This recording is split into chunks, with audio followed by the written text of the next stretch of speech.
गुरुजी आज हम प्रणाम पाती नहीं करेंगे आपको। क्या हुआ रामलाल? आपके चक्कर में हम गाय भैंसी नहीं गए चराने के लिए। हमारे बाप जो है मार सुटियल से आगे पीछे सब फुला दिया है गुरुजी। सब दर्द कर रहा है। आप बोले थे उस दिन कि तुम बैठो हम सवाल को अच्छा से समझा देंगे, बता देंगे। पशुपालन से क्या समझते हो, मानव कल्याण में पशुपालन की क्या भूमिका है, हम बैठने रह गए। आज अगर आप नहीं बताए ना तो समझ जाइएगा आपके कोचिंग को आज हम बथान बना देंगे। जितना हमारा गाय भैंस बकरा बकरी घोड़ा गोधी सबको हेतर लाकर बैठा देंगे। बीन अपने टाई टाई करेगा तो आपको भी मैडम जो है ना सोटिया लेकर या झाड़ू लेकर आकर आपको भी पिटाई करेगी तो दोनों आदमी के अदला बदली हो जाएगा। समझ गए ना? शांत रहो शांत रहो। आज हम तुमको बता देते हैं, बढ़िया से समझा देते हैं। एकदम बोर्ड परीक्षा में निश्चित रूप से आएगा तुम्हारा। एकदम बिल्कुल शांत रहो। बैठो बैठो। ठीक है बैठते आई, नहीं बताइएगा तो जब वो नहीं करेंगे। हाँ ठीक है बता रहे हैं। तो देखो रामलाल, प्रश्न था पशुपालन से आप क्या समझते हैं? पशुपालन से आप क्या समझते हैं?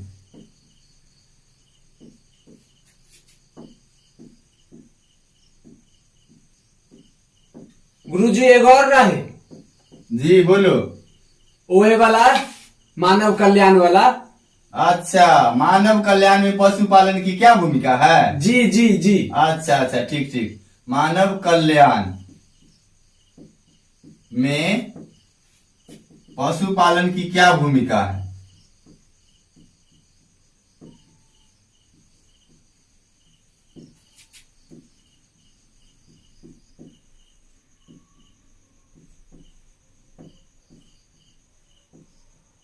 देख लो यहाँ, मानव कल्याण में पशुपालन की क्या भूमिका है। कल्याण का मतलब कि ये पशु पालते हैं तो मनुष्य को क्या फायदा होता होगा, तो कल्याण उसका मतलब कल्याण से है। तो देख लो, पशु पालते हैं तो उससे हमें क्या मिलती है? दूध मिलती है।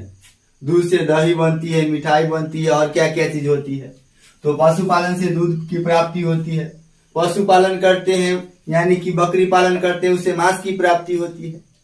मुर्गी पालन करते हैं, उससे अंडा की प्राप्ति होती है, मांस की प्राप्ति होती है। तो यही हुआ यानी कि मानव कल्याण, यानी किसी न किसी प्रकार से मानव को फायदा है पशुपालन से। तो यहाँ मानव कल्याण में पशुपालन की क्या भूमिका है, तो सुनो रामलाल। पशुपालन को इंग्लिश में कहते हैं एनिमल हस्बेंड्री। यहाँ फिर से बोल देते हैं। तो सुनो रामलाल, पशुपालन का अंग्रेजी में कहते हैं एनिमल हस्बेंड्री। क्या कहते हैं? Animal husband. नहीं हस्बैंड ना, तो एनिमल हस्बेंड्री। ओ एनिमल हस्बेंड्री। हाँ, तो एनिमल हस्बेंड्री पशुपालन। अब यहाँ देखो, पशुपालन का संबंध जो है पशुधन से है। पशुपालन का संबंध किससे है? पशुधन से गुरुजी। हाँ, पशुपालन का संबंध पशुधन से है। जी। पशुधन का मतलब जानते हो? नहीं गुरुजी। जिससे आय की प्राप्ति हो। जिससे क्या चीज की प्राप्ति हो? आय। जिससे आय यानी कि धन की प्राप्ति हो। जिससे क्या चीज की प्राप्ति हो? धन की प्राप्ति। धन की प्राप्ति हो। तुम बकरी पालन करते हो ना? जी। तो बकरी को बेचते हो तो क्या मिलता है? रुपया मिलता है, तो है ना आय हुआ। तो जिसे आय या धन की प्राप्ति हो तो पशुधन कहलाएगा। क्या कहलाएगा? पशुधन कहलाएगा। और पशुधन के अंतर्गत वही, पशुधन के अंतर्गत आपको यानी कि पशुपालन के तहत पशुपालन के तहत गाय, बोलो, भैंस, बकरा, बकरी, ऊंट, मुर्गा मुर्गी, घोड़ा, गधा गधी इत्यादि समझ लो। मुर्गा मुर्गी, मुर्गा, बत्तख। देखो रामलाल जी गुरुजी। पशुपालन के तहत गाय भैंस बकरी ऊंट घोड़ा मुर्गा बत्तख पक्षी इत्यादि का पालन ये सब आ जाता है पशुपालन के तहत। जी। यहाँ तक कि पशुपालन के तहत मत्स्य पालन। मत्स्य क्या होता है गुरुजी? अच्छा ठीक ठीक बता रहे हैं। पशुपालन के तहत मत्स्य, मत्स्य का मतलब होता है मछली पालन। क्या होता है? मछली पालन। हाँ हाँ हाँ हाँ। मछली जल की रानी है, हाथ लगाओ जल जाएगी। नहीं नहीं, मछली जल की रानी है, जीवन उसका पानी है। ओ भुला गेली रे गुरुजी। हाथ लगाओ डर जाएगी, बाहर निकालो मर जाएगी। चलो देख लो, पशुपालन के तहत मत्स्य जिसको मछली पालन कहते हैं, इसी को बोलते हैं पीसी कल्चर। क्या बोलते हैं? PC culture. बोलो ना। तीसी कल्चर। तीसी कल्चर नहीं, पीसी कल्चर। ओ तो पीसी कल्चर मछली पालन को ही बोलते हैं। बहुत बार क्वेश्चन पूछा है, याद रखना। पीसी कल्चर के तहत क्या होता है? मत्स्य पालन होता है। और यहाँ और ये मुर्गी पालन, मुर्गी पालन को हम लोग बोलते हैं कुक्कुट पालन। क्या बोलते हैं? कुक्कुर पालन। कुक्कुर नहीं तो कुक्कुट। ओ कुक्कुट। हाँ जी। कुक्कुट पालन। क्या बोलते हैं? कुक्कुट पालन। कुक्कुट पालन, जिसको अंग्रेजी में बोलते हैं पोल्ट्री फार्मिंग। क्या बोलते हैं? Polio farm. Poultry farming. ओ पोल्ट्री फार्मिंग। हाँ पोल्ट्री फार्मिंग। तो पोल्ट्री फार्मिंग भी आता है आपको पशुपालन के तहत आता है। कुक्कुट पालन जिसको पोल्ट्री फार्मिंग कहते हैं, इसी के तहत आता है। चलिए आगे बढ़ते हैं। अब रामलाल बताओ तो पशुपालन का परिभाषा। गुरुजी आपको पहले ना कह दिया हमको नहीं आता है। तो देखो यहाँ हम आपको परिभाषा बताएंगे, एक लाइन में आंसर बोल देगा जो पशुपालन क्या है।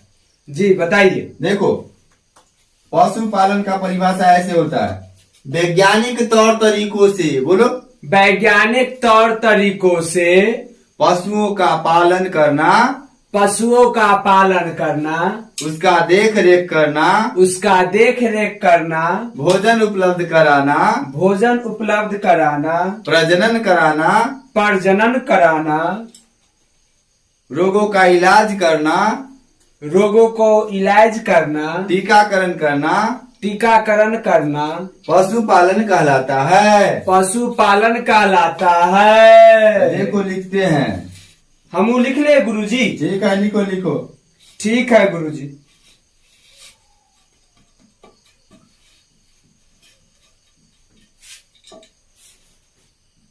देखो इसे ऐसे बोलना, वैज्ञानिक तौर तरीकों से पशुओं का रख रखाव तथा देख रेख करना पशुपालन कहलाता है। जी याद हो गया। क्या बोलेगा? वैज्ञानिक तौर तरीकों से पशुओं का रख रखाव तथा देख रेख करना पशुपालन कहलाता है।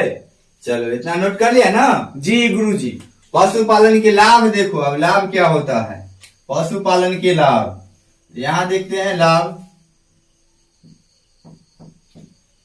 हानियों भी होता है कि गुरुजी? हानि क्या होगा? दूध पीते हो मोटाते हो, यही हानि है जो तुम मोटा जाते हो। मारता तक नहीं गुरुजी। तो टाइम से खाना नहीं खिलाएगा, नहीं मार लगेगा? आप जे तो ऐसा ही ना बोलिएगा। देखो तो पहला लाभ क्या हुआ? पशुपालन से हमें दूध की प्राप्ति होती है। पशुपालन से हमें दूध की प्राप्ति होती है।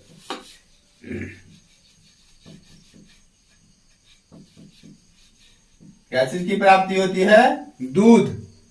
दूध की प्राप्ति होती है। और क्या क्या मिलता है? पशुपालन से हमें मांस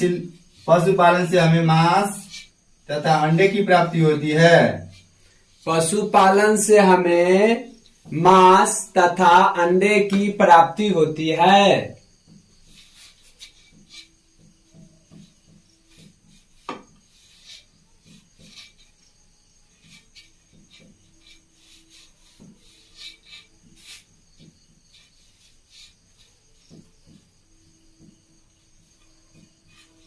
और क्या प्राप्ति होती है? आप बताइए। पशुपालन से हमें पशुओं के बाल से ऊन की प्राप्ति होती है। पशुपालन से हमें पशुओं की बाल से ऊन की प्राप्ति होती है। जी।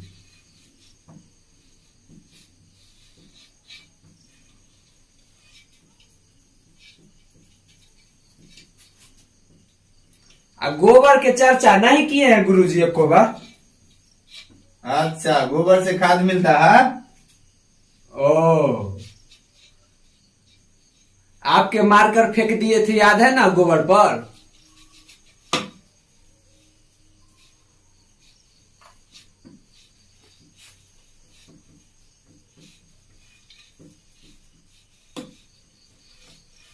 तो इस प्रकार से पशुपालन से हमें और बहुत सारे फायदे होते हैं, जो कि जो पशुपालन करते हैं लोग जानते हैं। जैसे पशुओं के गोबर से खाद बनते हैं, पशुओं के गोबर से गोईठा ठोकते हैं जिसे ईंधन के रूप में जलाते हैं। तो इस प्रकार से पशुपालन से हमें लाभ होती है। ठीक है, धन्यवाद। ठीक है गुरुजी, आप तो प्रणाम जरूर करम अपने के। तो करो आकर एक बार। मार खिया देली हन, अपने कहे छी प्रणाम करेला। प्रणाम। ठीक है, बढ़िया से याद कर लेना जी। अब परीक्षा हम में एकदम सच कहे छी गुरुजी, अपने न बतैली रह ना, तो हम जाके जो किताब खरीदली 500 रुपया लेबो कैला। इतना सुंदर से, इतना अच्छा से उन्हें समझायलो न रहे। आई एकदम पक्का जे तनी देर तक बैठबे कैली, लेकिन अच्छा से समझ गई। एकदम पक्का पूरे लिख देवे गुरुजी, एको गो लाइन ना छोड़बे, एको गो लाइन ना। एकदम बढ़िया से परीक्षा में लिखना। ये जो दर्दवा है ना, सब ठीक हो जाएगा जब नंबर अच्छा आएगा। अपने तो आप दे देली तो आप ठीक होते। एक सप्ताह बाद ना गुरुजी जाई छी फिर अच्छा, से पढ़ना। ठीक है, हम सुइयो भोगते हैं। आ जी जाना। ना जा रही है।